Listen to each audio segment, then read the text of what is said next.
بیماری آتی ہے انسان کے گناہوں کے کفارے کے طور پر۔ انسان سے بہت ساری غلطیاں ہوتی ہیں۔ کل ابن آدم خطاء وخیر الخطائین التوابون، حدیث میں بھی اللہ کے نبی صلی اللہ علیہ وسلم نے فرمایا ابن آدم سب کے سب خطا کار ہیں۔ تو اس سے معلوم ہوتا ہے کہ انسان سے دنیا میں خطائیں ہوتی ہیں۔ مومن کافر سب غلطیاں کرتے ہیں۔ کافر کا کفر سب سے بڑی غلطی ہے، شرک بہت سب سے بڑی غلطی ہے، لیکن ایمان والے مسلمان دینداروں سے بھی غلطیاں ہوتی ہیں۔ ایک اچھا انسان بھی غلطی کرتا ہے، اس سے بھی جذبات کی رو میں گناہ ہو جاتے ہیں، اس سے بھی کوتاہی اللہ کے احکام میں ہو جاتی ہے، کرنے کے کام رہ جاتے ہیں، نہیں کرنے کے کاموں میں مبتلا ہو جاتا ہے۔ تو بیماری انفرادی زندگی میں بھی، فرد کی زندگی میں بھی اس اعتبار سے آتی ہے کہ اللہ رب العالمین اس بیماری کے ذریعے سے اس مومن بندے کے گناہوں کو دھو دیتا ہے۔ یہ اس کے گناہوں کی مٹانے والی اور اس کے گناہوں کا کفارہ ہوتی ہے۔ اللہ کے نبی صلی اللہ علیہ وسلم فرماتے ہیں ما یصیب المسلم من نصب ولا وصب ولا ہم ولا حزن ولا اذى ولا غم حتى الشوكة يشاكها الا كفر الله بها من خطاياه۔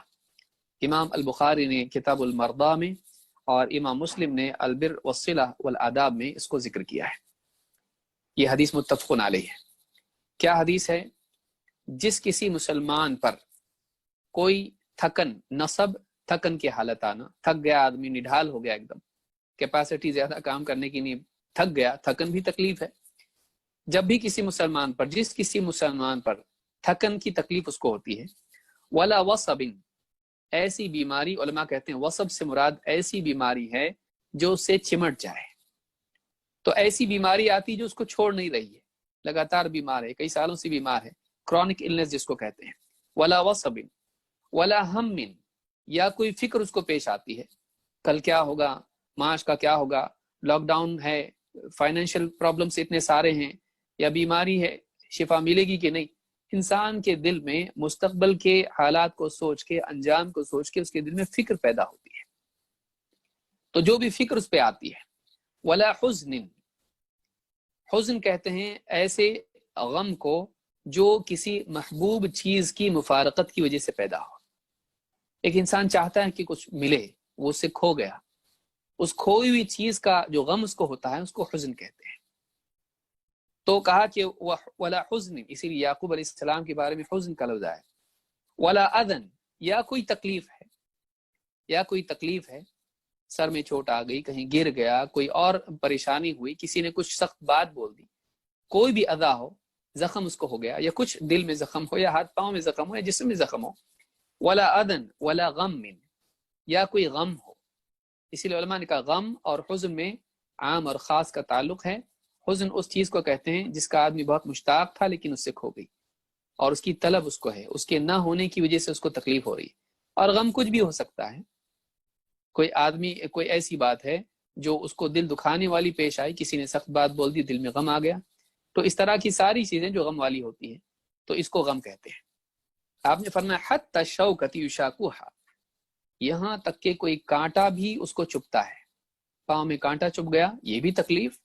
الا کفر اللہ بہا من خطایا، اللہ تعالیٰ اس تکلیف کے بدلے اس کی خطاؤں کو مٹا دیتا ہے، اس تکلیف کو اس کے لیے اس کے گناہوں کا کفارہ بنا دیتا ہے، اس کے گناہوں کی سزا کے طور پر دنیا ہی میں اس کے لیے بدل بنا دیتا ہے، آخرت کی سزا کا بدل بنا دیتا ہے۔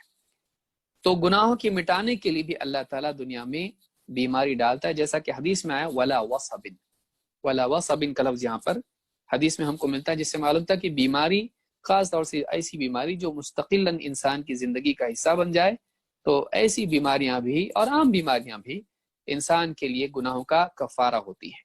یہ بخاری اور مسلم کی حدیث ہے۔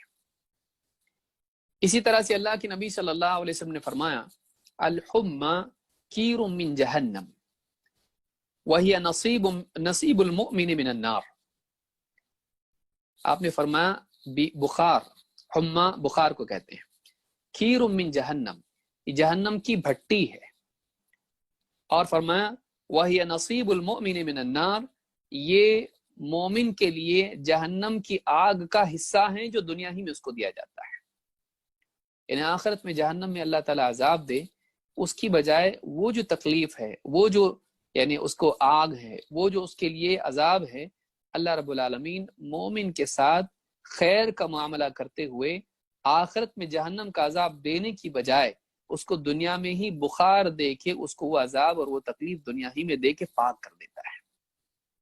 جیسے بھٹی، لوہا، سونا، چاندی اگر آپ بھٹی میں ڈالیں تو اس بھٹی کی آگ کی تپش اور گرمی اور اس کی سختی کی وجہ سے وہ آگ یعنی وہ سونا اور وہ چاندی اور وہ لوہا اور وہ جو بھی دھات آپ اس میں ڈالتے ہیں وہ پاک اور خالص ہو کے باہر نکلتی ہے. بلا شبہ اس میں گرمی کی شدت ہے، مومن کو تکلیف ہوتی ہے، لیکن یہ تکلیف اس کو گناہوں سے پاک کر دیتی ہے، اور ان گناہوں کی وجہ سے وہ جہنم میں جانے والا تھا، وہاں پاک ہو کے جنت میں جاتا، لیکن وہ عذاب بہت بڑا ہے، وہ بہت سخت ہے، بہت بڑی مصیبت ہے. اس سے چھوٹی مصیبت اللہ رب العالمین دنیا میں دیتا ہے، اس کو بخار میں مبتلا کرتا ہے اور یہیں پر اللہ تعالیٰ اس کو پاک کر دیتا ہے. اس حدیث کو امام الطبرانی نے الکبیر میں روایت کیا ہے، اور صحیح الجامع صغیر میں شیخ الالبانی نے اس حدیث کو صحیح قرار دیا ہے. عائشہ رضی اللہ عنہ فرماتی ہیں ان رجلا تلا هذه الآیہ من يعمل سوءا يجزى به. یہ سورہ النساء کی آیت نمبر 123 ہے، اس کی تفسیر میں آپ یہ دیکھ سکتے ہیں. عائشہ رضی اللہ عنہ فرماتی ہیں کہ ایک شخص نے یہ آیت پڑھی کہ جو کوئی برائی کرے گا اس کو بدلہ ملے گا، جو کوئی برائی کرے گا اس کو ضرور اس کا بدلہ ملے گا. فقال انا لنجزى بكل ما عملنا هلكنا اذا. کہا کہ اللہ کے رسول، اگر ہر ہماری غلطی پر، ہمارے ہر گناہ پر ہم کو اللہ رب العالمین سزا دینے لگے تب تو ہم تو ہلاک ہو جائیں گے. ہر برائی کا بدلہ اگر ہم کو ملنے لگے تب تو ہم ہلاک ہو گئے، ہماری ہلاکت اور بربادی میں کوئی تردد اور کوئی شک نہیں رہا. فبلغ ذلك رسول اللہ صلی اللہ علیہ وسلم. یہ بات جب اللہ کے رسول صلی اللہ علیہ وسلم کو پہنچی، فقال نعم یجزا به فی الدنیا من مصیبت فی جسدہ مما یؤذیہ. آپ نے فرمایا بالکل، جو بھی آدمی برائی کرتا ہے اس برائی کا بدلہ اس کو ملے گا، لیکن وہ صاحب سمجھ رہے ہیں کہ آخرت میں جہنم میں بدلہ ملے گا، جہنم کی سزا اس کے بدلے ملے گی. لیکن نبی کریم صلی اللہ علیہ وسلم نے آیت کا صحیح مطلب بتایا، اور آپ نے فرمایا کہ ہاں بدلہ تو ملے گا لیکن دنیا میں ملے گا. نعم یجزا به فی الدنیا، دنیا میں اس کو بدلہ ملے گا، لیکن وہ بدلہ کیسے ملے گا؟ آپ نے فرمایا من مصیبت فی جسدہ مما یؤذیہ، اس کے بدن میں کوئی مصیبت اللہ اس پر ڈال دے گا جس سے اس کو تکلیف ہوتی ہے، وہ مصیبت اس کے لیے تکلیف پہنچانے والی ہوگی. جیسے آپ نے سنا کانٹا چبھنا، یا اسی طرح سے ایک انسان کو چوٹ پہنچنا، یا پھر بیماری اس کے اوپر آنا. تو جو بھی بیماری انسان پر آتی ہے، جو بھی بدن میں اس کے جسم میں تکلیف آتی ہے، اللہ رب العالمین اس تکلیف کو اس کے گناہوں کی دنیاوی سزا بنا دیتا ہے. یہ بندے کے لیے مصیبت اگرچہ دنیاوی اعتبار سے ہوتی ہے، لیکن آخرت کے اعتبار سے ایک انسان کے لیے، ایک مومن کے لیے یہ رحمت ہوتی ہے. اس حدیث کو امام احمد اور ابن حبان نے روایت کیا ہے، اور صحیح ترغیب میں شیخ الالبانی نے اس کو صحیح کہا ہے. یہ حدیث صحیح مسلم میں حضرت ابو ہریرہ رضی اللہ تعالیٰ عنہ سے بھی بہت ہی مختصراً روایت ہوئی ہے. صحیح مسلم میں بھی حضرت ابو ہریرہ سے حدیث آئی ہے، لیکن جو حدیث میں نے بیان کی ہے وہ حضرت عائشہ رضی اللہ تعالیٰ عنہ کی، جو امام احمد اور امام ابن حبان نے روایت کی ہے. آئیے ایک اور حدیث دیکھتے ہیں جو اسی معنی میں ہے.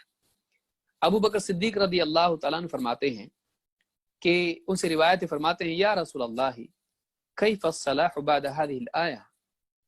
کہا کہ اللہ کے رسول، اس آیت کے بعد کیسے ہمارے لیے بھلائی کا معاملہ ہو سکتا ہے، کیسے ہمارے لیے صلاح ہو سکتی ہے. لیس بامانیکم ولا امانی اہل الکتاب، نہ تمہاری تمناؤں پر بات موقوف ہے اور نہ اہل کتاب کی تمناؤں پر کچھ ٹکا ہوا ہے معاملہ. من یعمل سوءا یجزا به، کہا کہ تم چاہو گے جنت مل جائے گی، کوئی کچھ برا نہیں ہوگا ہمارا. تمہارے چاہنے سے کچھ نہیں ہوتا ہے، تمہاری تمناؤں سے کچھ نہیں ہوتا ہے، نہ تمہاری تمناؤں سے کچھ ہوتا ہے، نہ اہل کتاب کی تمناؤں سے کچھ ہوتا ہے. بلکہ اللہ نے فرمایا من یعمل سوءا یجزا به. قاعدہ اللہ کا یہ ہے کہ تمناؤں سے کچھ نہیں ملتا ہے، ہم جہنم سے بچ جائیں گے، سیدھے جنت میں جائیں گے، ایسا تمہاری تمنا سے نہیں ہوتا ہے، تمہارے اعمال پر مدار ہے، تمناؤں پر نہیں۔ جو برائی کرے گا اس کو بدلہ ملے گا، برائی کا بدلہ اس کو برائی ملے گا، سزا ملے گی۔ کہا کہ اللہ کے رسول اس آیت کے بعد تو ہمارے لیے کوئی موقع ہی نہیں رہا صلاح کا، ہم تو ہلاک ہو جائیں گے۔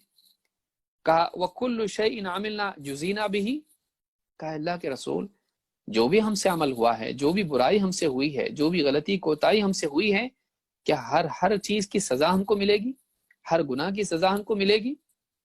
فقال غفر اللہ لک یا ابا بکر، اللہ کے نبی صلی اللہ علیہ وسلم نے فرمایا اے ابو بکر اللہ تمہیں بخشے، اللہ تمہاری مغفرت فرمائے۔ دیکھیے نبی صلی اللہ علیہ وسلم کی دعا ہے ان کے لیے، اس کے بعد جو لوگ ان کا مقام نہ جانے، جاہل ہیں، کہا غفر اللہ لک یا ابا بکر، اے ابو بکر اللہ تم کو بخش دے، اللہ تمہاری مغفرت فرمائے۔ الست تمرض، کیا تم بیمار نہیں ہوتے ہو؟ الست تحزن، کیا تم غمگین نہیں ہوتے ہو؟ الست تصیبک اللأواء، کیا تمہیں بھوک اور شدت کے حالات پیش نہیں آتے؟ بھوک کی تکلیف تم پر نہیں آتی ہے، یا شدت اور پریشانی تم پر نہیں آتی ہے؟ اللأواء شدہ والجوع کو کہتے ہیں، شدت کو تکلیف، تنگی، پریشانی اور بھوک پیاس اور اس طرح کے جو حالات ہوتے ہیں تنگی کے اور مشقت کے، ان کو اللأواء کہتے ہیں۔ کہا کہ الست تصیبک اللأواء، کہ تم پر پریشانیاں اور شدت اور بھوک پیاس نہیں آتی ہیں؟ قال قلت بلا، کہا کہ ہاں میں نے کہا اللہ کے رسول ایسا تو ہوتا ہے۔ قال هو ما تجزون به، یہی وہ تکلیفیں ہیں، یہی وہ بدلہ ہیں جو تمہیں دنیا میں دیا جاتا ہے۔ تو اس حدیث میں بھی ہے کہ آپ نے فرمایا الست تمرض، کہ تم کو بیماری نہیں آتی ہے؟ تو اس سے معلوم ہوا کہ دنیا میں بیماری مومن بندے پر آتی ہے، وہ اس لیے آتی ہے کہ جہنم کی گرمی سے بچا کے جہنم کی آگ کا بدل دنیا کی جسم کی گرمی ہو جاتا ہے۔ یہ بہت سستا سودا ہے، یہ بہت بڑی آسانی ہے۔